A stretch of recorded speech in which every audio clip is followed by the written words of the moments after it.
Today, we're going to be discussing the first 3 episodes of Gen V, a spin-off on Prime Video that takes place in the universe of The Boys. We'll be sharing our overall thoughts and diving into a spoilery, detailed recap. Joining me today for our conversation about Gen V, she is a writer, filmmaker, and YouTuber whose videos about science fiction and gender have reached millions of people. You may know her as Jessie Gender on YouTube. I'm so thrilled she's joining us for our conversation about Gen V here today on Decoding TV. Jessie Earl, welcome to Decoding TV. Thanks for having me. I'm pumped to be here. I'm excited to talk about The Boys. I just want to say, I should say. I'm already screwing it up. Yeah, you're already botching this. Jessie first appeared on my radar when I watched I want to say 30 to 40 minute long YouTube video she made about the lore in the Halo video games. Oh God! Just like you had read every single Halo book and played every single game, and you described the rather wild backstory of what actually goes on in Halo. Like, people, if you told people what actually goes on in the Halo video games, I think they would think that you were, a lunatic of some kind. But it gets out there. I forgot that I did that video. That one took a while. I think I end up like getting drunk on the floor at one point in that video. I think that's right. Anyway, extraordinary video, and all of Jessie's videos are really worthwhile. So I do recommend you check out her YouTube channel if you haven't before. But anyway, today on Decoding TV, we're talking about the first 3 episodes of Gen V. I do want to point out that next week on Decoding TV, we'll be finishing our conversation about Ahsoka Season 1, finishing our conversation about the Continental, and then diving into Loki Season 2, which I'm very excited about. So you can look forward to that as a Decoding TV subscriber. So before we get into today's conversation about Gen V, we'll talk a little bit about our thoughts on The Boys as a TV show. And then we'll talk about our overall thoughts on these first 3 episodes, and then we're going to get to the recap. So, Jessie, I'm always talking with folks out there. I'm always putting myself out there and seeing like hitting up the youths, seeing what they're saying, hitting up the youths, and always like I'm always looking for potential collaborators. And you and I had a conversation. I want to say 6 months ago. I was just learning about like what's going on in your life and whether you'd want to be potential guest co-host on Decoding TV at some point, and you mentioned that you were really a big fan of The Boys, the TV show on Prime Video. I remembered that fact, and so then many months later, when Gen V is premiering, I reached out and said, "Hey, do you want to talk about this?" And you were really excited to do so. So let's start with your feelings on The Boys, the TV show. I mean, what was it about that show that so compels you? Why do you find it interesting and or great? Yeah, I really adore the Boys series, mostly because I find it to be kind of going against what people would initially think it would be, especially even if you're a fan of the comics. If you read the comics, they're all just very like early 90s edgelord kind of humor, very cynical, very like, oh, but what if Superman murdered people? And I think the show does a really great job of taking that like core concept and actually using it to have like really salient political conversations that are a lot deeper than I think people think, and a lot more targeted than people think. I have a lot of conversation with people saying that, it's just like South Park, but with superheroes. And I actually think that South Park has a very kind of like libertarian, we'll go after everybody sort of vibe to it, whereas The Boys feels very targeted in its critique of things like capitalism, of like neoliberal establishment politics, and yet always does so in a very entertaining way. Like, the characters are just fun. I am always here for my boy Carl Urban and Jack Quaid just getting to do their best. Like, the show I think takes something that could have been a very shallow, very like frivolous sort of experience, and actually making it a really hard-hitting sort of project in a way that I think a lot of people would not expect. I mean, tackles like policing in Black communities and things like that, like many other shows wouldn't even discuss with any depth. So I think it really does like a really great job. So I enjoy the show as well. My favorite thing about the show is, 90 to 95% of the messages we get about superheroes are, if superheroes existed, it would be wonderful. Wouldn't it be wonderful to have these super powerful creatures helping to solve our problems here on Earth? That would be amazing, wouldn't it? And The Boys asks the question, what if that was not actually what would happen? What if just merely being imbued with powers doesn't actually make you good? What if that was actually the case, right? And what if there was a really shadowy bureaucratic institution that that was dedicated to upholding the illusion of that goodness at all costs, right? Like Yeah. what would life under that be like? And I like that it tackles that. I also like that it is um, extremely graphic in terms of its Yeah. violence and Yeah. sex, Yes, it is. Yeah. because there's just very few shows and films that do that, and certainly very few shows and films that have superheroes in them. You know, the Hmm. Marvel universe is famously very, very chaste, Yes. right? Very Very, very sanitized. little Yeah. romance or kissing or any kind of uh I remember I'm old enough to remember when the Eternals was groundbreaking, because there was a sex scene in that movie that lasted about 3 seconds, you Yeah, know, like they had the sex. Oh my god. Oh. yeah, Yeah. you know, the boys very much doesn't shy away from that. Now, potentially to its detriment, sometimes it feels a little bit try hard in that arena, but Mhm. no one else is doing it. So it's like if there was like many shows that were really graphic in their depiction of violence and sex, then it's like, oh well, the fact that the boys is like, we got to show you all the terrible stuff, would feel a little bit jarring. But no one else is doing it really. So it's Yeah. like we need the boys on that wall, basically, is what I'm saying. You know what I mean? Yeah, no, I agree. I think like especially in the United States, we're so dang puritanical about Hmm. everything. Yeah. That it's just like it's nice to actually see something like, oh, be very open about sex and like talk about sex in a really like I would hesitate to say healthy because I don't necessarily know if the sex this shows is healthy, but in a way Yeah. that's like very open about that I think is really helpful. And Or even if you don't show it as healthy, it is depicted as unhealthy, you know, and that is exactly. that also has some value to it, right? Exactly. So To yeah. like and like being because yeah, there's many shows that will show unhealthy sexual acts or like power dynamics that doesn't portray it as unhealthy in many shows. So I'm glad the boys at least has its head on straight in that regard. And the other thing too is like you mentioned too about like it being superheroes. Like like taking that and using it and I think the boys does a good job of doing what superheroes are supposed to do, but in a way that sort of fits within its sort of political statements, which is, you know, superheroes are supposed to be grand versions of like different systems and ideas we have today. Like Captain America is like an idealized version of American like idealism. You know, Tony Stark is supposed to be like a hyper capitalist man and sort of an ideal version of that. Whereas the boys like showcase the same thing, but it's sort of like, what if, you know, these sort of, you know, strongman politics get played out with a guy who is quite literally a very strong man. So it's I think it's a really cool way to use superheroes in a different way.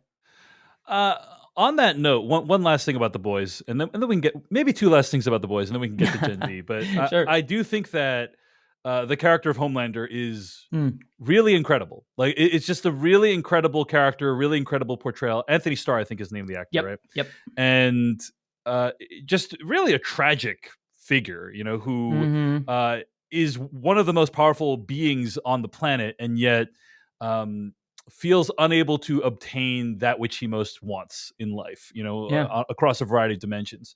And so that is a wonderful portrayal. You know, I'm not going to spoil it, but the very final season, the very final moments of the last season, uh, became a meme Yeah. on Twitter and TikTok, because it's a really haunting moment. You know, it's a really haunting Hmm. moment in television. Not going to say what it is, but if you've seen it online, you'll know what I'm talking about. And I think only something that really is me. You know, I have this feeling that if something becomes a meme, there's like some kind of inherent cultural value to it. Like, Yeah, and it's speaking to something that we're all feeling or like exactly, captures like a it very captures human something. experience. Yeah. Exactly, exactly. And so I feel like that's very true of the boys. I will say I am bothered a little bit, Jesse, by kind of how unrealistic a lot of the boys feels to me. You know, which is going to come into play as we talk about Gen V more. Just specifically about the fact that um, there are people who keep track of their family members with more closeness and attention than the people in VOT seem to be keeping track of the seven, right? Like Oh yeah. using the Find My app, and it's just like basically a lot of the boys revolves around characters going AWOL and like doing things that they're not supposed to be doing and scheming with each other and stuff like that. And it's like I just can't believe that in a world where VOT exists and the seven exists, that those people's movements and interactions would not be tracked constantly and their attempts to scheme against everyone else would be flummoxed and so on. But then there would be no show. But like, Mhm. but it always bothered me, like, how unrealistic that component of it seemed, because there's just a lot of times these characters spend going off and having their own adventures, and I'm like, wow, you guys sure have a lot of free time, Yeah. given that you're the seven. It's like, shouldn't you be So saving people or doing things? Like, yeah, what's or your doing literally anything, Yeah. that yeah. So that always bothered me, and I think that's a good lead into Gen V, which is Mhm. that the fact that the stakes are so much lower in Gen V Mhm. really allowed me to connect with these characters more. Because in The Boys, I'm thinking to myself, these are literally some of the most famous people on the planet. They're walking around and going to, like, freaking In-N-Out Burger, and no one gives a shit. It's like, no, like, we just saw Taylor Swift tried to go Mhm. to a wedding dinner, and And like there was like 1,000 people showed up just to catch a glimpse of her. Like, Yeah. that is not a realistic depiction of what it's like to be mega famous, in my opinion. Mhm. And in Gen V, you don't need to deal with any of that. Like, these are people in college basically. Yeah. And so I actually really loved the first 3 episodes of Gen V. I thought the smaller stakes actually made me connect more to the characters. These aren't like world ending stakes we're dealing with every episode. This is just, how are these characters going to survive going to God U, which is short for Godolkin University, where they train up these supers. Um, but Jesse, Earl, let's talk about your overall thoughts on Gen V. What did you think? I definitely agree with you. I really, really liked this show. Like right from the pilot episode, I thought it set up its characters in a really interesting way. Made us have characters that felt really like I understood where they were coming from and why they were making the choices that they were making, like almost instantaneously, while also not even always agreeing with them. And like, I think the main character Marie, several times throughout the episodes, makes choices that I was sort of like, no, it's the wrong choice. You can choose correctly, but her age, and then also just like where she comes from, I'm just sort of like, I get a clear understanding of her impulses and what her motivations are, which is like something that I feel like a lot of TV shows miss a lot of the times now, where characters just make choices as sort of assuming that we'll like read into it without like giving us a clear like place that comes from. So I loved all of that. And then also too, like you spoke about like relatability, like with The Boys, a lot of it is playing out in sort of these very broad terms that are meant to evoke sort of American politics of the time. And while this show does that, I feel like because it's trying to say less grandiose things about the state of our political system, it's just sort of honing in on kids at a university. It allows their stories to feel, I think, a little bit more instantly relatable than Mm, like Homelander being like a Trump allegory or a George Bush allegory. right. These kids are just like, they're dealing with like things that I think a lot of us or many of us have dealt with going through our own like high school or college experiences. So I really loved the characterization right off the board for all of them. Well, I will say that you can accuse The Boys of being many things, but you cannot accuse it of being subtle. Oh yeah, subtlety is And yeah. neither, and the same is true for Gen V, which is, Mhm. I think, not subtle at all. I think you're talking about allegory, like there's many allegories in Oh, there's for sure, the for the sure. superhero powers of the characters are basically allegorical in many cases, right? Yes. In the show. The most prominent one being, there's a character who is only able to activate her superpower by vomiting, right? And it's Mhm. very clearly an allegory for an eating disorder. I mean, that's explicitly mentioned. People view it as an eating disorder, but it's like, no, it's not an eating disorder. It's just, but it's like she does it to please other people, and so it's like Mhm. she does it because it literally makes her small. Yeah. And so not subtle, not Yeah, subtle, not in a the little least. bit on the nose, as it were. But at the same time, everything else you said, Jesse, I completely agree with. I think these characters, in my opinion, are much more relatable. We, Mhm. a lot of us have been to high school or college. We all know like what those dynamics are like, and I think they did an amazing job with the cast, Oh because yeah. these are people. I don't think I knew a single one of these people before. Maybe I'd seen them in like one or two other things, but I don't think I knew a single one of these actors. I am invested in most of their outcomes at this point. I'm really like care about each character and want to see each one survive and thrive. And I really found the first 3 episodes to be quite engrossing. So, yeah. Any other thoughts, Jesse, before we get to our detailed recap? Yeah, no, I think the only other thing I would say to just bounce off of what you said is like the only actor I knew was Clancy Brown, and he didn't really last very long. Yeah, indeed. And yeah, just the Clancy Brown is too big of a deal for Gen V, is yeah, what we yeah. It's found like I out gotta during go the and show. do some other things. I gotta go be Lex Luthor somewhere else. But yeah, no, he beyond that too. Just to reiterate the point that you just made, like it isn't subtle, but I do think the allegories here are much more lower stakes. Kind of going to what you were saying, where it's like again, they don't have to be representative of American politics or like Yeah. It's uh just, can I th- get everyone in class to like me? Like exactly, that's what the stakes exactly. are in the Yeah, show, right? So yeah. exactly. Yeah. So All right. I really like it. All right. Well, those are our overall thoughts on the first 3 episodes of Gen V. Let's get to a more detailed recap. So let's talk about each of the episodes in turn. Episode 1, entitled God You. The series begins 8 years ago when we meet Marie. Upon getting her first period, she also discovers she has blood-bending powers due to her parents giving her V when she was a baby. Let's pause for a moment. One of the most unrealistic components of The Boys, Jesse, tell me if you agree or disagree, is, spoilers for The Boys, but we find out, partway through that show that supers are not born with powers, right? Mhm. They are given a compound when they're children called Compound V, and it makes some of them into superheroes and so on. Gives them superpowers, and we are meant to believe that hundreds of parents did this, and that information never got out into the open. Yeah, Like it was a widely kept secret, right? That like no one knew about this. it Uh, is one of those like weird things where like season one of The Boys made a big deal of like them discovering this, and now subsequent seasons just kind of have to take that as like, but yeah, no one knew about this until now.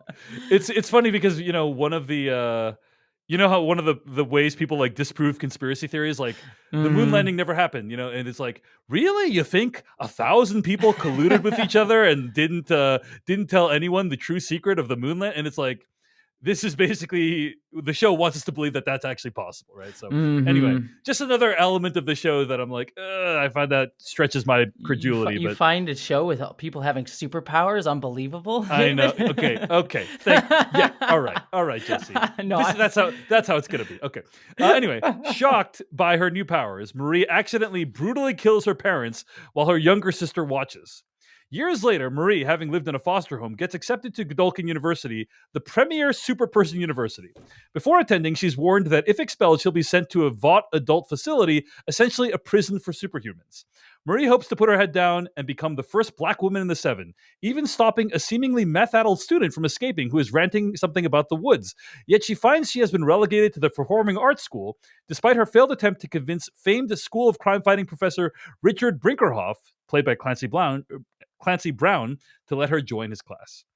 All right, so pretty cool setup. Like the opening scene where Marie kills her parents is horrifying, right? yeah, I knew it was coming too, and because I'd read like initial brief on it, but I was, whoa, damn, it was brutal.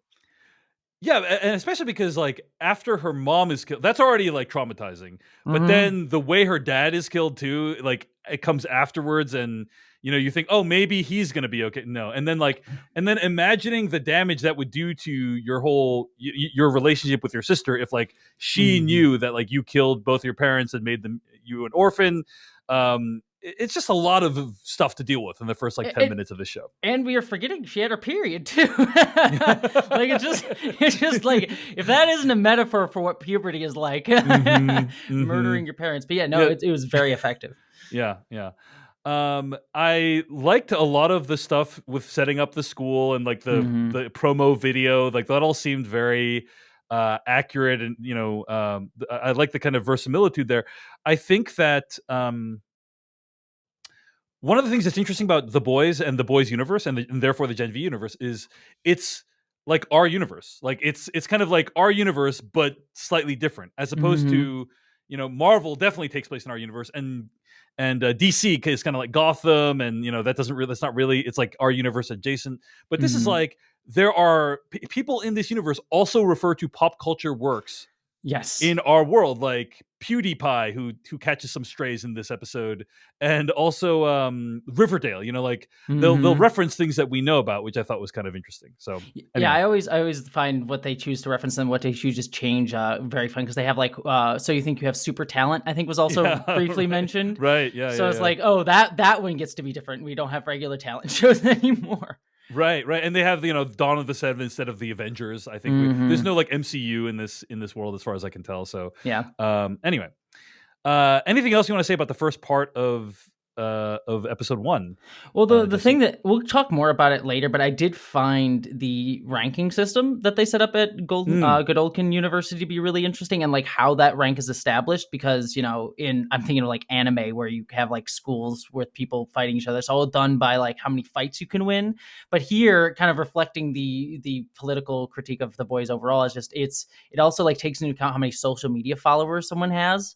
It equates to their rank, we sort of learn, which I found like very fascinating about how, and it's a kind of a recurring theme throughout the show of how much these kids are forced to be already, even at this young age, be thinking about like their presence to the outside world and how they have to appear and their social media and their PR. And it's a really interesting thing of like how we just sort of literally are ranking students based on not just ability but social media followers. I thought that was a really, really interesting point the show is making. it's the IMDb star meter of the Boys universe, basically, It, right? it It's like really is. it's like this secret sauce of like all these different factors that get mixed into there. Yeah, and how that Um, messes with, I mean, it messes with adults' heads, but like kids just going into that, it's yeah. We also learn a little bit about how the universe is structured when it comes to superheroes. So, Mhm.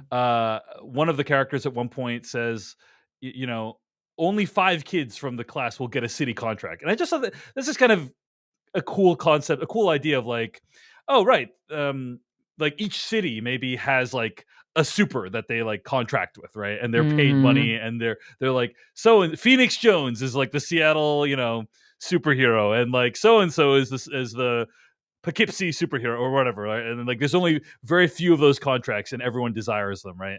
Yeah, It, the it, it, corporatizing of it, superherodom.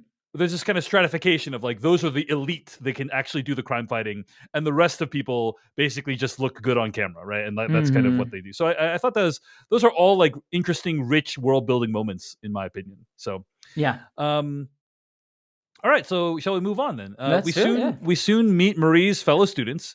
Marie's roommate Emma, played by Lizzie Broadway, has become a famous social media star due to her miniaturizing power, something she seems to have mixed feelings about, especially due to its bulimia-like induction.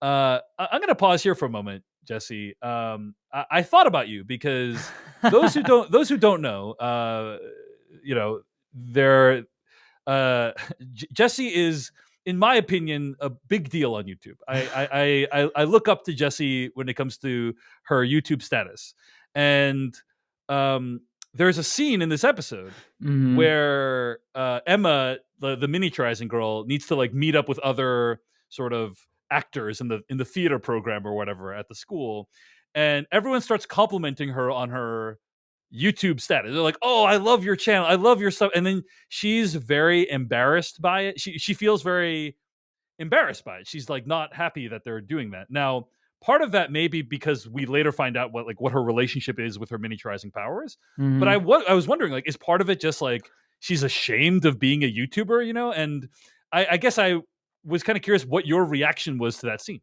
Oh, I related to that really hard. There's also another scene too where she's sort of reading all of her like comments on stuff, and Yeah, like there's ones like, "Oh, go kill yourself," will also like, "You're the best person ever." Like that right. constant. I definitely experienced that where it's just like it's hard to get a read on your own self when you get caught up in a lot of the comments, because there are people that will be like, "You're the worst person ever. I despise you. You're shit."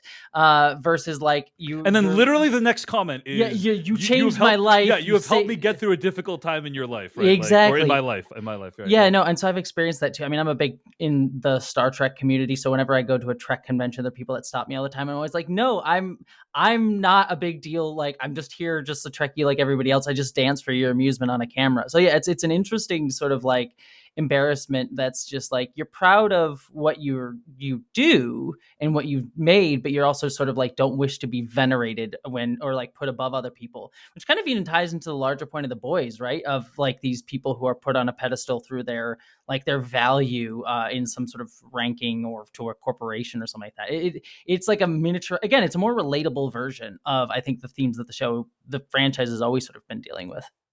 Absolutely. I mean, I think like some of the people on The Boys are ostensibly also big on social media, but like Yeah. it just doesn't. Again, I just feel like they're not big enough of a deal. On like it would be constantly blaring at you at all times in a way that it's not Mm-hmm. in the show The Boys. Whereas like in here, it feels like a realistic amount of involvement with social media is occurring. Yeah, In my especially opinion. no, especially as like the other students too being like they're other superheroes as well, or they're soups or whatever we want to call them, Gen V people.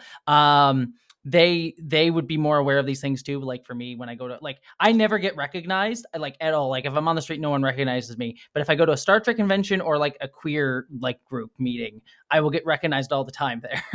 So Yeah. it's just an interesting sort of like who your audience is. All right, let's move on. So there's Jordan Lee, also a gender bending soup ranked at number 2 and a surrogate child of Brink, the professor. Andrew has the power to manipulate metal and is best friends with Luke, the golden boy, Brink's star pupil ranked number 1, who's set to become a member of the Seven. There's also Kate, Luke's girlfriend, who controls people's actions through touch. After Marie's powers avert a tragic accident during a night out, Brink expels Marie, so she takes the fall to cover for her fellow high performing students, as she's just an orphan who killed her parents. Angry, Marie confronts Brink just in time to see him killed by Golden Boy Luke, who seems manic after visions of a strange figure telling him that the woods are real. Eventually, after fighting Jordan, Luke tells Andre, "Your dad has it," before flying up into the sky and exploding by suicide. Mm-hmm. So that is the first episode of Gen V. And yeah, these are all really interesting developments. Like Yeah. the idea that Jordan doesn't like Marie, but then then they need to hang out. That's like an interesting like tension. And then they go out, and then is it Andre that accidentally cuts that girl's neck with Yes, the yeah, right with the butterfly with or the the little hummingbird thing, thing. Yeah. which is like it's such a shocking moment. I don't know if you saw it coming, but I was like, No, I did not. yeah, yeah. Yeah. It's just a wonderful moment when he's like, okay, he's flirting with this girl and he makes this thing go, this like metal bird fly over, and then accidentally gets pushed and ends up cutting a girl's throat. And then you see that Marie would be able to like, save that girl because of her blood powers. And so Mhm. it's all just like, oh, I would never occur to me to put this arrangement of words together like this. So Yeah. I thought it was all very inventive. Anyway, go ahead, Jesse. What do you think? What I loved about especially that storyline is how it kind of subverts the kind of superhero trope that we come to expect, because we have that moment where she does save that person dying, and you expect like the way this story would normally Right. go, and any Yes. superhero story would be like, you showed initiative, Yeah. like look, you get to get into my class now, like look at you saved the day and you proved yourself. Whereas actually we go in and we just see Clancy Brown Brink just sort of tell her like, real sacrifice is like is just dying and with no one ever remembering you, and that's why we're going to throw you under the bus so we can save our high performing students. And it had the same vibe of like he had his whole life ahead of him, so we're going to shove like these girls who come forward about sexual abuse allegations in college or things like that, where it sort of mirrored that rhetoric of like, well, we can't make him suffer because he's got his whole life ahead of him, sort of deal. Yeah, and it does carry on this sensibility from The Boys, and also this, that like the institution must be protected at all costs. In the case of Mm-hmm. The Boys, it's Vought. In the case of Gen V, it's God You. Like whatever it is, the institution is always looking out for its own interests, and it Yep. must protect itself at the cost of humanity and throwing people under the bus and so on. So Yeah, and um, in other ways too, it's also very subtle. Like, subtle. We say that The Boys isn't very subtle, but it also is important to recognize like this is a black girl taking the fall for like a bunch of not all white, but mainly like Luke, who is a white boy who is literally called the Golden Boy. So there's like an interesting yeah. like racial dynamic to it that the show never expressly like hits on the head by like saying, look, this is me being discriminated against because I'm black, but it is there, I think, in a very salient way. On that note, I think the way the show handles Marie's origins and class status, Mm-hmm. in a fairly explicit way, I think is sort of meaningful representation, because basically it's a constant pain point in the show that Marie doesn't have a phone, right? And Mm-hmm. like somebody this famous, everyone's going to try to get in touch with her, and she's always like, I don't have a phone, sorry. Like, and it's just good to remind people, like, not everyone can afford a phone, right? And like I think that the show really commits to being true to life when it comes to a character who's from the background that Marie's from. Yeah. So I appreciated that as well. All right. So that is the end of episode 1, and also like the way episode 1 ends, I was shocked because Mm-hmm. I didn't think that Golden Boy would die in the first episode. I didn't Neither think did that I. Clancy Brown would die in the first episode. I was just like, oh, so the fact that the show just offs these two major characters that we've just been introduced to, bold move, and undoubtedly we'll find out more about the meaning behind those deaths as the show goes on. Any other thoughts on episode 1 before we move on, Jesse? No, I agree. I'm always shocked by the boys' ability, this universe's ability to surprise me. So Yeah, indeed. I wanted to just take a pause and real quick and say, if you're enjoying this podcast, you can subscribe to more episodes at podcast.decodingtv.com. Email us at decodingtv@gmail.com. Let us know what you think of Gen V and of the podcast. Find us across all platforms: YouTube, Instagram, Threads, at Decoding TV. All right. Jesse, let's get to episode 2, First Day. You want to tell us what happens in First Day? I can. Marie and Andre are championed as the Guardians of Godolkin after Luke's murder of Brink, despite neither of them having much to do with the events, causing them to move up in rank at the school. Marie is positioned to become the, quote, Black Starlight as Vought sets its media machine in motion. Meanwhile, Indrina Shetty, played by Shelley Kahn, the dean of Godolkin University and a super psychologist, takes over the crime-fighting school and invites Marie in. Despite actually fighting Luke, Jordan Lee is lowered in the ranks due to the assumption that their gender fluidity will not play well with conservative audiences, leading Jordan to ask Marie to tell the real story on live TV. Yet after learning that her sister still wants nothing to do with her, Marie proclaims herself the sole hero in the fight against Luke. Some again, pretty interesting stuff here. I like the reversal of power between Jordan and Marie, and kind of, at first Jordan screws Marie over, and then Jordan is asking Marie, hey, please just acknowledge me, that's all I'm looking for. Yeah. And there's a general rule: is whenever you see someone rehearsing something in a movie or a TV show, when the thing plays out for real, it's not going to be the thing they Oh, it rehearsed, right? never is. Because Never it's like, is. why would they show it? It completely saps the power from it Mhm. if they rehearse something and then the actual thing happens and they do it the exact same way. There's no reason to do it that way. So I kind of get a sense of when she's rehearsing, giving Jordan credit, that she's not going to actually do it Oh, yeah. on the air, right? But it's meant to give us a sense that at least she Yeah, she's wants thinking to do about it. it. Yeah, Yeah, she's and thinking and about the it. only reason she changes is because of her desire to connect with her sister, who views her as literally the person who murdered their parents. So like it because the way to have done this badly would have been just to show her do it that way, and just go in front of everything and just sort of say I was the lead hero, and it would make her sort of, I think, an unlikable protagonist. But here we can understand why she chooses to make her choice, while also knowing that in her heart she does want to do the right thing and announce Jordan. I also really like Jordan, the reversal, as you say, with Jordan here, because Jordan, it would have been very easy to, for lack of a better phrase, like mean girls it, because there's always those like things in like teen drama sort of stuff where it's always like, I hate her just cuz, and I'm gonna be just mean about it. But there's really good nuance in how Jordan feels about Marie, and vice versa. Like they don't just hate each other for no reason. Like there is a power dynamic and a sense of superiority in both of them at certain points, but they both attempt to actually reach out as human beings, and it's not just like catty infighting sort of thing. Yeah, agreed completely. By the way, any thoughts on what Jordan's powers are?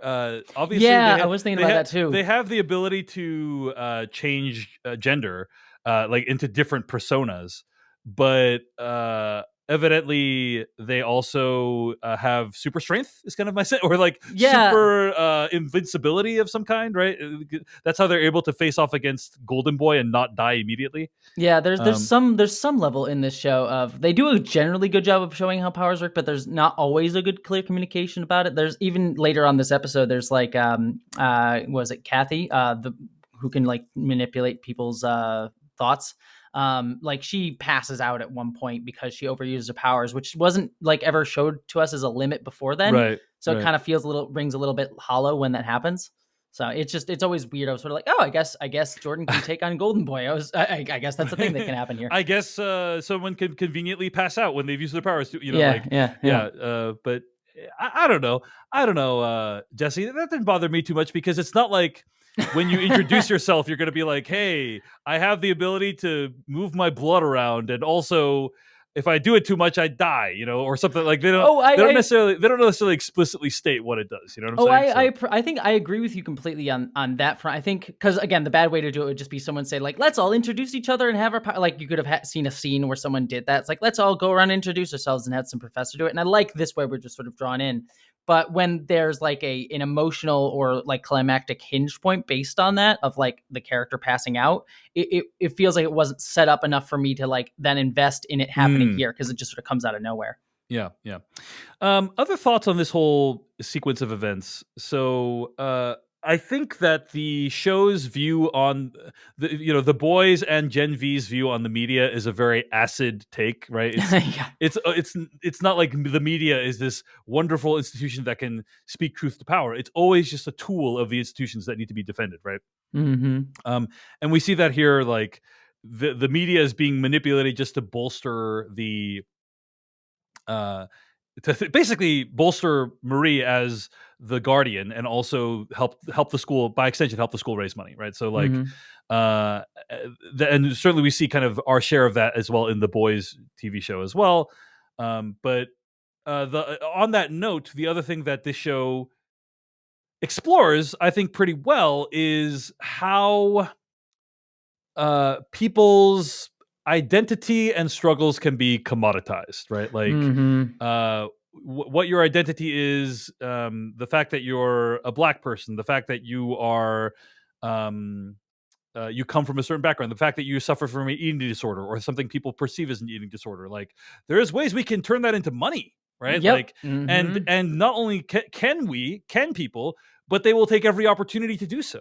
And I think Mm-hmm. the way the show depicts this is done so in a fairly stark and occasionally entertaining way. What do you think about that, Jesse? Oh, I think so. I think it does so really, really well. The show does such a good job of showcasing moments where how people are enticed to Hmm. fall into that and fall into that machine. Like Marie throughout this, she sees it for like personal reasons to like want to reach out to her sister, but then there's also moments too where she sort of sees herself having these opportunities put in front of her that she's never had before because she is now useful and her story is useful. I mean, like someone literally calls out like her being potentially the Black Starlight, and like commodifying her identity in that way, being a black woman. And so, yeah, the show just does a great job of understanding how these institutions work by attempting to play into people's anxieties and class struggles and fears, by sort of saying you can pull yourself up by your bootstraps while we utilize you for our own ends, but then also showcasing how that alienates people as well at the same time, as we'll get more into in episode 3. Yeah. Well, on that note, Jesse, why don't you finish the swing on the second episode and what happens there? Yeah. Emma begins her acting classes taught by the washed up director of The Dawn of the Seven from the movie of The Boys season 2. Let's pause there for a moment. I like the fun ways that the show includes characters from the boys in the Yeah. show. It's all very like they like explain it in very funny, amusing ways. Or it's like what's his name? The Deep showing up in a commercial for Brink or whatever. It's like Yep. it's just like in these little tiny ways that show, hey, it's all tied in together, but it's not as in your face or distracting, in my opinion. No, I agree completely too. I really liked how they're utilized here, and it makes the world feel natural as Right. opposed to like Totally. I've seen other shows where they technically are in the same universe, but you're just like, well, why wouldn't this character? I mean, the MCU Right. probably being the biggest example of that. Why wouldn't Captain America show up when the world's ending for the fifth time in this movie? You Why know? aren't Agents of Shield just constantly surrounded by Avengers at all times? You know, like Yeah, it doesn't yeah, make any sense, right? yeah. But here it actually feels like, yeah, this feels like a normal amount of involvement that the Seven would have with the people in this show. So yeah, I really like that. Anyway, sorry to Yeah. interrupt. Go ahead. No, you're good. Here, Emma teams up with her scene partner, Justine, who initially seems to see Emma as more than just her superpowers or her social media ranking. However, after Emma opens up and reveals that her miniaturizing superpowers are engaged through inducing vomiting, Justine reveals her secret to the world for social media clout. Meanwhile, and I'll just sort of continue on for the Yeah, rest sure. of Go this. ahead. Andre, torn up by his best friend's death, begins investigating the Woods mystery, eschewing the potential fame he could earn through Vought, disappointing his father, a former member of the Seven, Polarity. Eventually, following Luke's cryptic "Your dad has it" clue, Andre uncovers that the Woods is a secret testing facility for child soups, including Sam, Luke's younger brother, who was the meth-addled student from the other night, who Luke thought died by suicide years ago.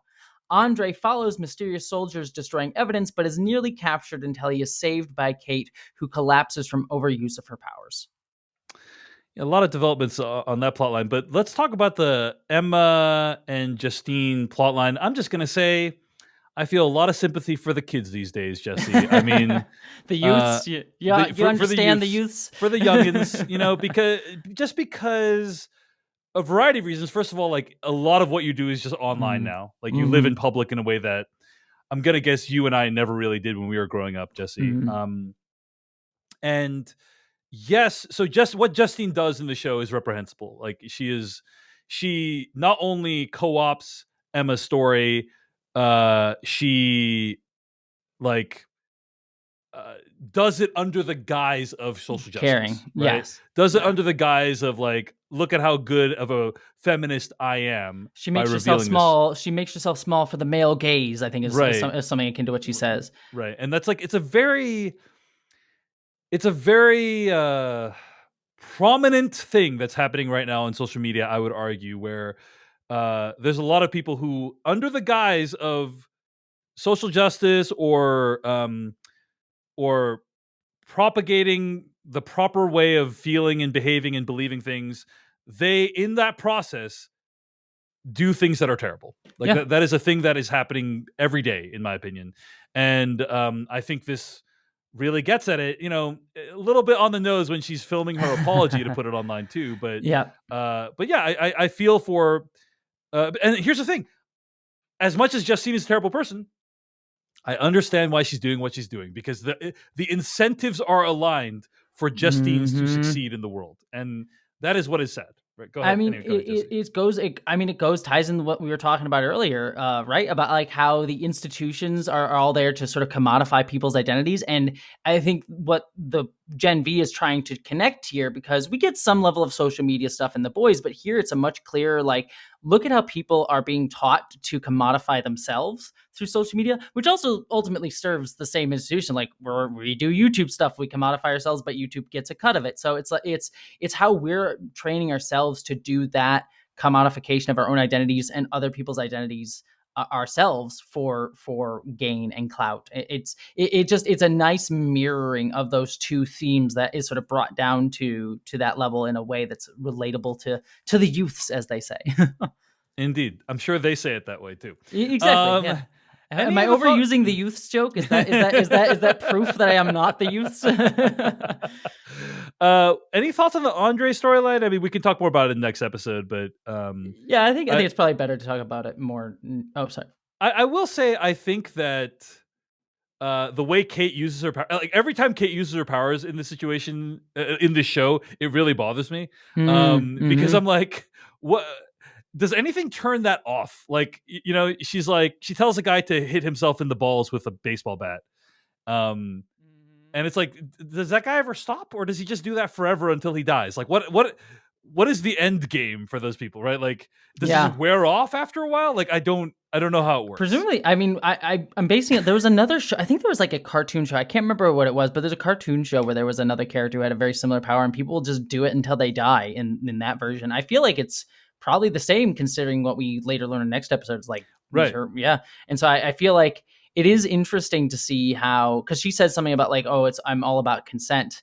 At one point, I think in With episode people 1. she knows. With people, With people she knows, yeah. It speaks to like how even though and we learned that probably comes out of her trauma of her childhood, but it kind of also speaks to like how she values certain people or not, even without awareness. Like she will value her friends who are people like her, other superheroes, but she does not value necessarily like the people working at the bar or the people guarding the club they're about to enter. Like the working class folks are just sort of like, whatever, they're not, or like the non-superhero people, however, people are just there to be used by her. It's like a subtle mindset thing that the show sort of leans into. Yeah. So anyway, every time she uses her powers, I'm like, is that person just going to keep sucking on that flashlight until they die? Like, is that? I'm just asking that, And if so, that's really, really troubling. It's really messed upsetting. Up. Yeah, it's really disturbing. Okay. All right. Before we get to episode 3, I do want to mention. I don't think I said this. I meant to say this earlier on, but I just want people to know I'm really enjoying the show. Jessie's really enjoying the show. I do think we are going to cover the end of the show in November. But we're probably not going to do week by week recaps. But I do want people to know that we will be doing like a final wrap up episode about the show at some point, so people can look forward to that. Okay, let's get to episode 3. #ThinkBrink, which I really like as an episode title because it shows that even someone's death we can assign a social media value to. Right. Anyway. Yeah. Marie and Emma have a falling out after Emma opens up about her powers. Marie deepens her relationship with the dean. Indira, who mentors her in navigating university politics and superhero life. At a memorial gala for Brink, the professor, Marie lies about her family history to build up her brand with Khan's tutelage. Eventually, she reconciles with Emma and opens up to Kate and Jordan with the truth about her family, who also reveal their tragic histories, and the three of them bond. All right, let's talk a little bit about this. Sorry, I said Khan. That's Shelley Khan, who plays Indira Shetty. Yes. But I thought the gala stuff was really strong. There was this moment when I don't know if we got to cover this later, but like basically Emma and Marie reconcile in the bathroom at the gala, and that was I maybe cried a little bit during that because it's like just this moment of connection that they have. These two people have had a very difficult life. Yeah, very like different lives, but very difficult lives, and of course they have more in common than they do different. And I really like that the show kind of brought them together a little bit in that moment in the bathroom. So and a very really realistic, like helping her like hold her dress while she's peeing too. It kind of it makes it feel like it's a weird scene, but it's like a heartwarming and very realistic scene. Like I've had friends of mine help me in the bathroom when I've had weird costumes on. So that felt very real. And yeah, it just speaks to like how much I've already invested in these characters only 3 episodes in. Yeah. I was like, wow, this is a really powerful moment between these two people that I care about. And I think a lot of it is the casting. I think a lot of it is these actors are really, really good at depicting these characters. What else about this sequence? I mean, should we talk about the dean, because she's kind of set up to be like the main antagonist. And I kind of related to her notes here to Stillwell from season 1 of The Boys. Then sort of head of Vought at that point in the series. I think so. At the same time, from what I can tell, a very realistic depiction of Dean life, where she says, I remember when I was in college, and one of my professors told me what the president of the college told them their job was, right? The president of the college said, my job is to go to someone who's giving $1 million to this college and have dinner with them and try to convince them to give $2 million to the college, right? It's not accurate, yeah. And that is like what the president's job is. And it's like, the dean is really like, hey, like I gotta raise money for this place, or else basically at all costs, or else this whole thing's going to go under, right? And and I appreciated that, a realistic depiction of how financial incentives shape our higher education. Again, the institutions are the villains, really, in this series, not the individual people. So. Absolutely. But did you have any other thoughts about Indira Shetty as a character? I really liked the fact that she is also a psychologist. I think that'll be an interesting. Mm, They only use it a tiny bit in I think episode 2 where she kind of has like a therapy session with Marie. But I feel like if they lean into that more, I think that can be an interesting sort of like Sopranos esque like kind of mm. setup that they could do with this series that I think you wouldn't get really in The Boys. Like imagining Homelander doing a therapy session repeatedly over the series, I feel would be kind of wild. So I think that's an interesting sort of thing to do. There is a moment when she says, uh, "Yeah, like what's his name, Brink, you know." Yeah, he was playing with fire. No wonder he got burned. This guy was teaching superhero people. This guy was teaching soups, and I'm like, isn't that your whole job? Like, I feel like she was kind of like saying, oh well, of course he's dealing with the most dangerous people imaginable. Of course he would die. I feel like if there was a college of soups, people would be dying or getting maimed or injured all the time. Oh Like, yeah, and I think we even get hints of that already in these episodes too. Like going out to the bar, I feel like that's not an inconsequent. Like that's not all that surprising or shocking. You know? yeah, I mean, think of how much terrible things happen at a normal college. Now imagine a lot of those people will have superpowers Yeah. that are unspeakable. Give college kids with superpowers drunk. That'll end well, I'm sure. Right. So I did find her kind of judgy about the fact that, what Brink was doing, but it's like, dude, you work at a school for like they're exploding sexually and sometimes literally. Hmm. So of course, terrible things would be happening all the time. Anyway, just one of the moments when I got taken out of the reality of the show a little bit. All Yeah. right. Yeah. Meanwhile, Jordan's parents come to visit for the gala, and we learn that Jordan's father views their gender bending ability as a burden, wishing Jordan to be his son. Emma's mother also visits, who seems more worried about Emma's brand in the wake of her bulimia like abilities being announced to the world than her actual health. All right, Jesse, I gotta ask you about this Hmm. because I'm old enough to remember when in Bryan Singer's X2, the sequel to X-Men. Do you know what I'm going to ask about? This line in X2. There was a Uh, line in X2 that I remember generating a lot of discussion at the time because in the movie X2 with Bryan Singer, there's a moment when I think Iceman goes home to his parents oh and yes. reveals to them that he is a mutant with superpowers. Hmm. And one of the parents says, "Have you tried not being a mutant?" Yeah. And it is a very it's obviously a gay allegory, right? Hmm. It's like this is an allegory for what happens when a child goes home and needs to tell their parents they're gay. And at the time, it was kind of groundbreaking to even have something like that in a movie.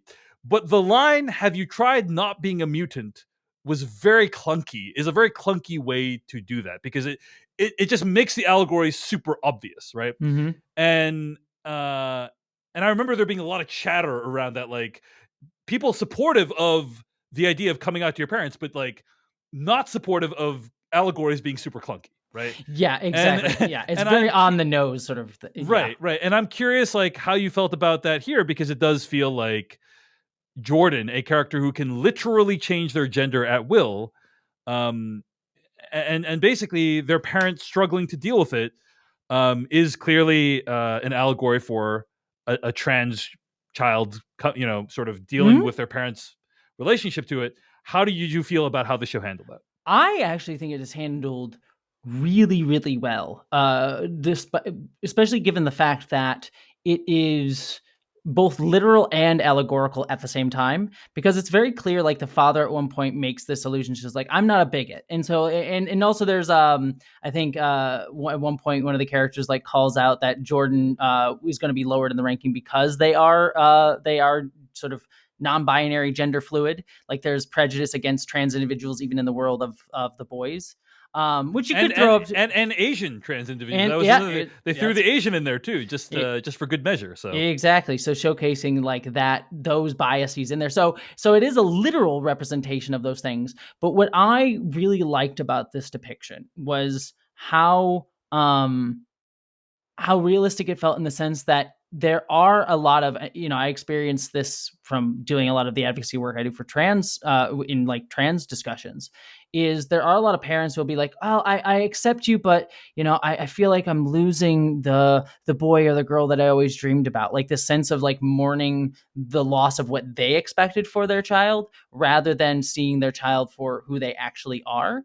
And it's not overt like, oh, I hate trans people, they're trans in the youth and they're destroying society with their gender. But it is a very realistic way that um, cisnormativity, I guess is what we call it in the trans community, of like kind of like heteronormativity, but for cisgender folks in comparison to trans folks, that being played out in a parent. And I thought it was very well handled. And I really also liked Jordan's sort of statements like I'm both, because one way we get into gender fluidity often is people saying like, oh, they prefer one, they prefer the other, they exist as like a boy and a girl at different times, and that's who there's like, no, Jordan, at least how Jordan thinks about their gender fluidity is they sort of move between both and exist as both at different points in their life. And so it's sort of breaking apart that binary idea. So I thought that was really interesting.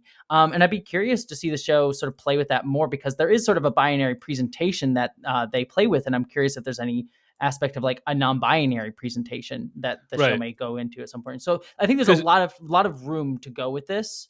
And the only caveat that I have with it is just part of the allegory is that's a little bit funky, is that like technically their gender bending ability comes from their parents giving them drugs as a kid, which could play into some bad stereotypes, but it's kind of like comes with, I think, just if you're going to do this in the world of the boys, that kind of comes with it. So I'm willing to look past that aspect of it. So it feels like the fact that the parents gave them the drugs is like a really unfortunate.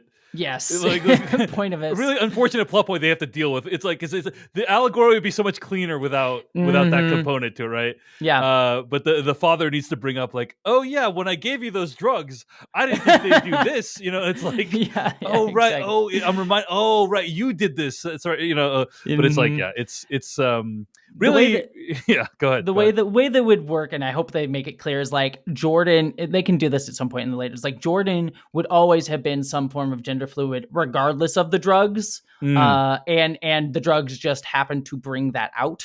But they would have always been this way regardless. I think that's the way you would have to do it properly.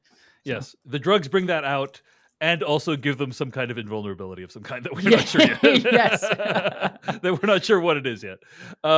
Anyway, well, I'm just happy. By the way, these are the most supportive Asian parents I know in my life, basically, based on what I've seen in the show. Like, super supportive. Anyone would, any Asian people I know would love to have these parents as parents. Yes, they have some problems, but they're super supportive. I'm being a little bit facetious because I acknowledge the seriousness of all the stuff that you said. But generally, Asian parents are not as accepting as even what we've seen in the show, is what I'm saying. Yeah. So, and I'm happy that they didn't have weird accents, So this is the representation I'm celebrating. But hey, I'm right there with you. I think it's great. Representation from a non-binary, gender fluid aspect as well. So I think they nailed it. So, yeah, I think a lot of positive things to say about this. But yes, just to be clear, I acknowledge that like that their lack of acceptance is like a plot point that is obviously very upsetting to Jordan, and everything that you said about like how parents center themselves in this conversation is worth considering. So yeah, but also one other thing. I don't want my glib comments to overlook that. Anyway, no, glib comments are great. I think it's good to not always take it so seriously. I did like the one point where we do come in. We were talking about sex earlier, where the parents come in while Jordan's having sex in the presentation of a girl, and then has to like awkwardly switch while the parents show up and do that. Like, I thought that was very, very funny, and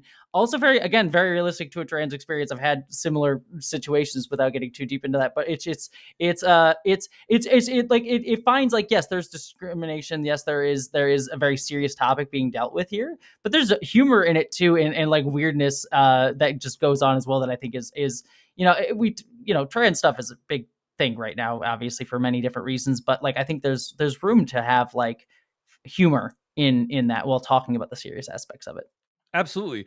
One of my favorite things about that whole sequence, by the way, is the like guy in the tux that they're talking to. Hmm. He handled that situation in a very realistic fashion, I thought, Yeah, where yeah. you expect a guy to be like, "Oh, how did I end up in this situation?" Like on screen, but he's just like, "Hey, I'm gonna let you guys, catch up." Right? It's a Yeah, it's very like, like, yeah, I'm just gonna remove yeah, I'm myself just from the situation. it's a very realistic way of how a person in that situation would handle that, as opposed to Hmm. like, "Oh, I feel super awkward, like I'm gonna, yikes," Hmm. Some quip. Um Yeah. exactly. I thought it was really like well handled. So anyway, okay.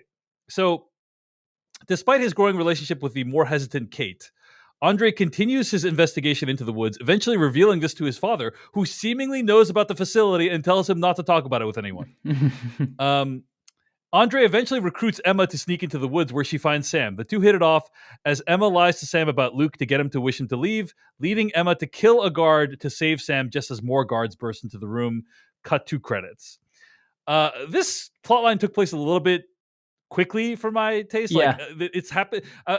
Andre recruiting Emma, that makes sense, but then going that night to break into the facility, and then like Emma and what's his name, Sam, Sam. Yeah. like kind of falling in love after like what seems to be like a 20-minute conversation. Hmm. It felt like a little bit rushed to me, but I appreciated kind of it all made sense to me. It all like made sense as stuff that would happen in this plot line. So Yeah, I think it is a little bit fast, but I'll play defense on it a little bit. Not, sure. but even though I do kind of agree with you, is I think it works enough based on like where we know these characters are, whereas like Emma is kind of feeling a little self-conscious in a lot of ways, and so she would be kind of like anyone who does show her support kind of would be like something she would feel drawn to, I think, kind of quickly. And then also too, I think it They also have plays well. brought Emma to a very low point at that point in Yes, the show, right? Like to be she's receptive. her Yeah. parents, like her colleagues, her parents have all been acting in ways that are unsupportive. So Yes. I agree with you. They did do that work. Anyway, go ahead. Yeah. I think Sam is you could question that because we haven't gotten a ton about him, and I feel like he is a bit affable for someone who's been locked in a room for a long time. It's like he's like, oh, look at my favorite movies. Let's talk about that. Says the guy who's basically been tortured for every day of his life.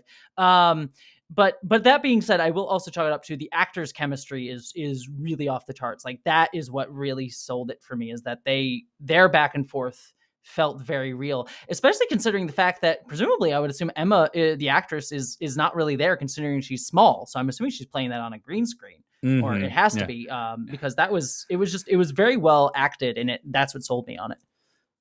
In the volume, perhaps, she was. Yeah. Um, it's pretty cool the way that when they show her that as a small person. I think it's like Hmm. it's some kind of effect, but it's like, oh, I It buy it. works. Yeah, Yeah, it yeah. works. It works. I had a really out of body experience, Jesse, because I recently had the director Dan Trachtenberg on the Filmcast podcast, and we were talking about underrated movies, and he was saying how Waterworld was one of his like a movie that he thinks like people didn't give credit to at the time, and Hmm. now people should regard it as a brilliant film.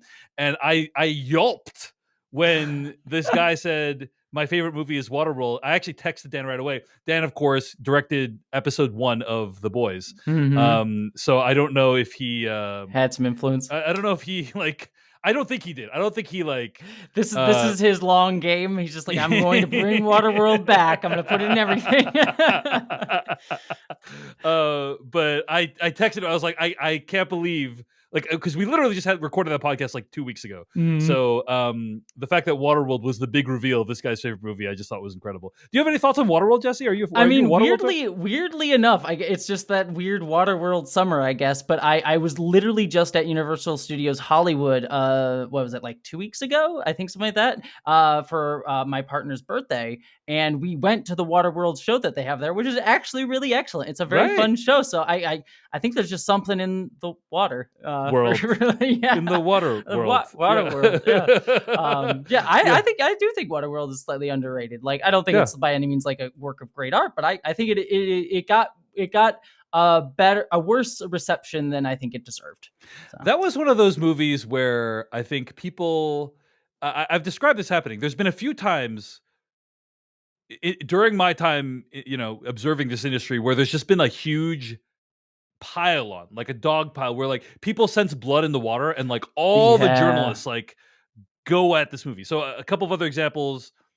John Carter, that was a big one where like Mm, everyone just kind of sensed that this might be a disaster, and they all like went after it with this ferocity. yep. But the Waterworld was one of the first examples I can remember of that, where like, oh, this movie cost 120 million dollars. Kevin Costner sucks in this movie. Like, uh, it's painful. And then over time, because so much work went into a movie like that, people still like it. So, Yeah. John um, Carter's another movie that people hate on way too yeah, much. yeah, Yeah. yeah, Yeah.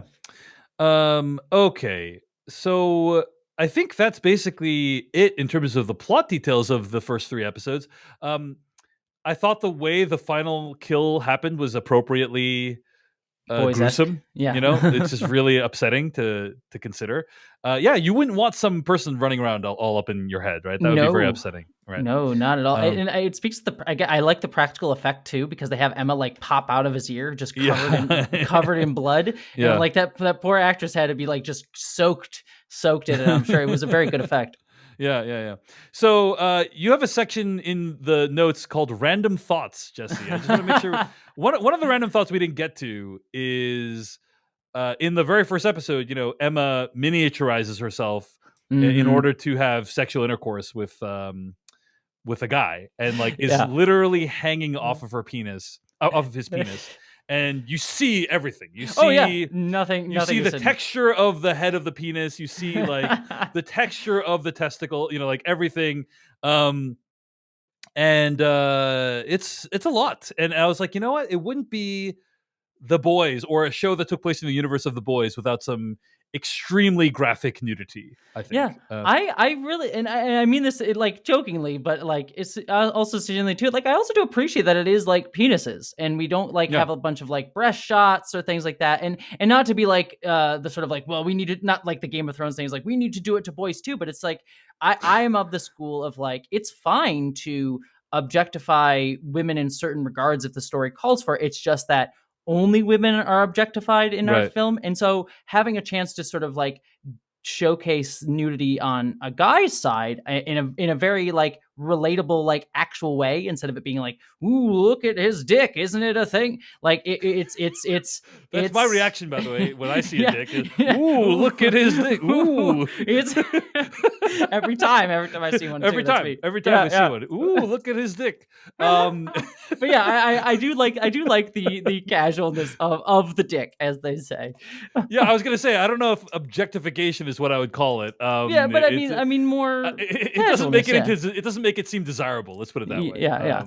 Yeah. But yeah, but yes, I don't think there's any female nudity in the first few episodes. So I Yeah, think not that I it's all remember. just male full frontal Yeah, in the I'm first few here for episodes. it. I am Yeah, here for it. absolutely, absolutely. Um, anything else in the first few episodes that you want to mention? No, nothing major. I did like there was a Metallica cover at the opening of episode 2 that I thought was Yeah, really cool. nothing else matters. That was But yeah, nice. yeah, that was a nice one. But other than that, there was nothing huge. Okay, I'm gonna say the idea. Okay, the what's his name? Jordan's Asian parents show up Hmm. and they bring food from like Votburger, and it says, "You say, hey, we got you your favorite Deep's calamari poppers," which I just think is a really like messed up idea, because like one thing Yeah, from The Boys is Deep is basically Aquaman of the Boys world, and so he is yeah, like friends with all the fish and everything. So the idea that you'd have Deep calamari poppers, I just thought was a really wonderful. yeah. The other thing is we also know that like Deep finds being in the Seven to be like very dehumanizing, and so it really Hmm. like, I bet that's just another indignity that the Deep had to absorb, is that they call them Deep calamari poppers. You know what I'm Yeah. saying? Oh my! And So also the fact, like, do you want to get calamari poppers from like a McDonald's? Like, I don't know if I, I don't know if I trust that. does the Boys universe version of Burger King, can they really do they really have the chill chain to manage calamari poppers? Yeah, right. I It's like, don't. are those really? It's like that Taco Bell thing. It's like it's not really beef. It's like it's not really calamari. Yeah, absolutely. Okay, I have a few other things written down in my like random notes. Oh, Mhm. the show takes like a bunch of different shots at like random things and people from our world. They mentioned PewDiePie. They said like one of the characters says, "I'm kind of like PewDiePie, but without all the Nazi stuff," right? Which Yeah. is like, wow, okay, Yeah. shots fired. in the direction of PewDiePie. There's also one of the characters. I think it's Emma's evil friend, Justine. Is it what's her Yeah, name again? Justine is her Yeah. name. Yeah. Is it her or someone else that describes like basically the plot of WandaVision?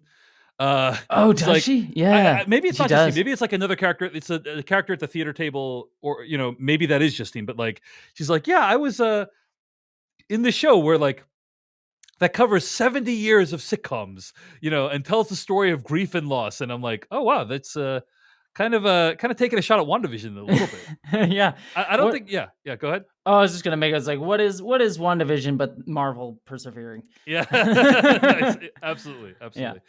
What else? One other Yeah. thing too that I forgot to mention in our notes too is I did find interesting that there's a quick like shot of like news segments in I think episode 2 where we do see that Luke's parents are essentially being treated by the news coverage as kind of like the like parents of a mass shooter, which was like an interesting equation to make for that. It was I'm curious to see if they'll develop that further because it seems interesting that they would bring it up randomly of like how Luke's parents are sort of being discussed within all of this. On that note, so spoilers for the boys, but we do see news coverage that Homeland. So like events of Gen V take place contemporaneous with the Yeah. end of the boys, right? So Hmm. it looks like these events are happening after the events of the last season of the boys. Yeah. So we do see that Homelander might be on trial for killing this guy that he killed at the end of last season of the boys, which I thought was kind of interesting. Yeah, I think I read Um, somewhere that's supposed to take place contemporaneously with season 4. I see, We'll see. We'll see but if that but ends up being the case, but I'd be curious. Yeah, oh, I see. I see. So season 4 will happen at the same while this is time. interesting. Yeah, Interesting. Yeah, we'll yeah, see if that actually plays out. But somewhere I read that, I yeah. believe so. It was nice to see Elizabeth Shue back in the show. I was like, did they bring Elizabeth Shue back just for this, or did they use like footage that they'd already shot from the boys for this? I don't remember. Yeah, that Um, would be interesting but too. Yeah, that's wild because she hasn't been involved in the show in years. So yeah, get that paycheck. I'm here for yeah. it. And I think that is it. I think that's it. So, any closing thoughts on Gen V, and then we'll get to our favorite quotes from the episode. What do you think, Jesse? Yeah, I mean, for me, I think this is a really strong start, and the more we've talked about it on this episode, the more I've like come to appreciate it even more than when I watched it last night, sort of scribbling down notes as for this episode. I think it captures the boys' political commentary and strong characterization, and yet it also sort of meshes that with a more relatable teen drama feel that actually I think is more nuanced and compelling than most like teen dramas that we get today. So I think it's doing all of those things really well. I think it's not even like I think a negative. It's just one of those general concerns as the show goes forward. Is that central mystery of the woods going to be compelling enough mystery to sustain the show or differentiate it enough from the boys, or is it going to feel like a little bit of like a lukewarm version of what the boys already did? I think that's my only Yeah. concern, and I could see it being really great, and I could see it sort of falling flat. So it's hard to say right now, but that's my only sort of like thought in a maybe negative sense on this show so far. I mean, what I really like about the show is I am invested in many things other than that Mm-hmm. central mystery, right? Yep. Whereas that was a little bit harder to do with the boys. Like there were some characters in the boys I was like I really cared about, but many of them I didn't. I'm sorry to say, but like I didn't really care if Jack Quaid and Starlight really like made it. Like that's me personally. But like whereas like I really care if Marie survives her time at God U. Like that, I really do care about that. Mm-hmm. So yeah, I actually am enjoying this show more than the average Wow. season of The Boys. Personally, Yeah. um, there is no like Homelander is an incredible character, and I will continue to like watch the show for The Boys for Homelander and what happens with that character.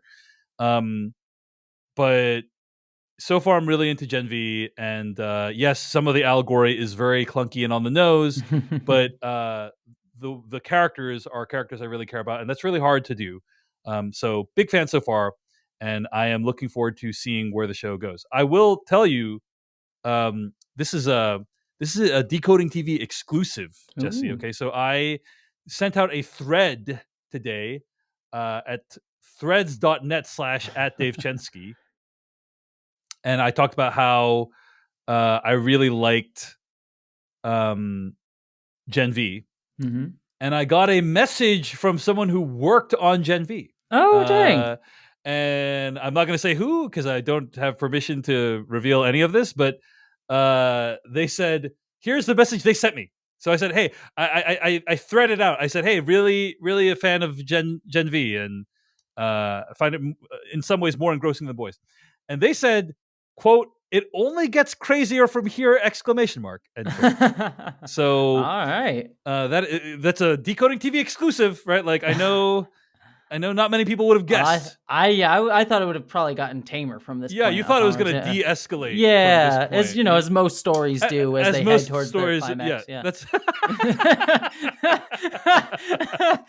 indeed. Let's bring down the stakes as we go. As you go on. Right? Yeah. I'm dropping these incredible revelations here, and I hope they're appreciated for what they are. Okay, so let's wrap up. Jessie, Earl, this was such a blast. I'm so glad we did this.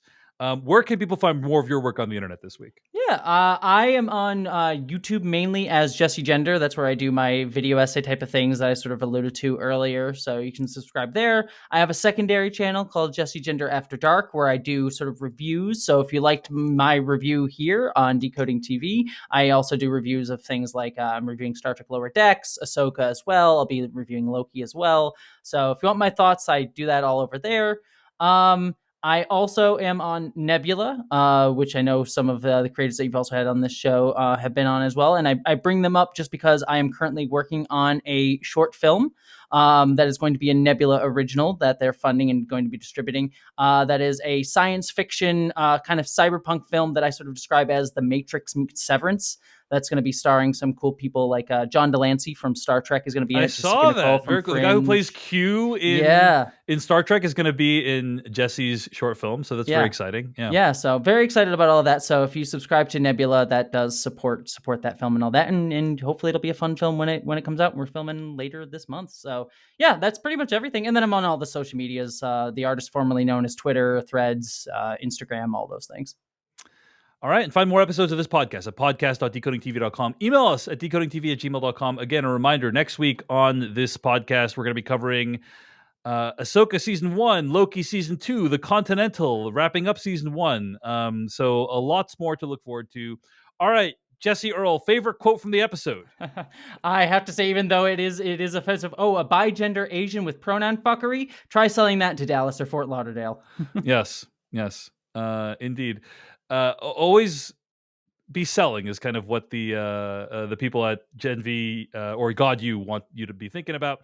Yep. I loved everything that God U social media director said. Like that whole character was incredible. Like he was just, Queen. Yeah. every word that character said was amazing. And he did say like when Marie was trying to deny that she had anything to do with Golden Boy's defense. He said modesty. Yeah, people love modesty. Yeah, no, go out and be the best in the fucking world at modesty.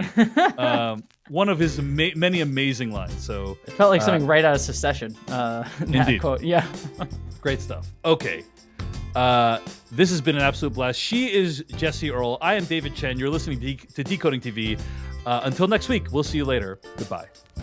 Hey everyone, David Chen here. Thank you so much for watching that video from Decoding TV. If you want to get an audio version of the show, all you got to do is go to podcast.decodingtv.com. And if you want to support what we do, get ad-free episodes of the podcast and also bonus episodes of the podcast, go to decodingtv.com and become a paid member. Of course, you can also like and subscribe for more. We appreciate it. Thanks. See you later.